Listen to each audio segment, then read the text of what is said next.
প্রিয় ইসলামী ভাইরা, নবী করিম সাল্লাল্লাহু তাআলা আলাইহি ওয়াসাল্লাম ইরশাদ ফরমান, যে ব্যক্তি দুনিয়াতে খেতির পোশাক পরিধান করবে, আল্লাহ তাআলা তাকে কিয়ামতের দিন অপমানের পোশাক পরিধান করাবে।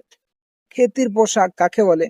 মুফতি আহমদ ইয়ার খান নাইমি রহমতুল্লাহি তাআলা আলাইহি লিখেন, খেতির পোশাক হলো ওই পোশাক যে পোশাক পরিধান করলে অন্তরের মধ্যে এমন ওয়াসওয়াসা আসে যে মানুষ আমাকে ধনী বলুক, আমাকে অনেক সুন্দর লাগছে, মানুষ আমাকে সম্মান দিক, এটি হলো খ্যাতির পোশাক।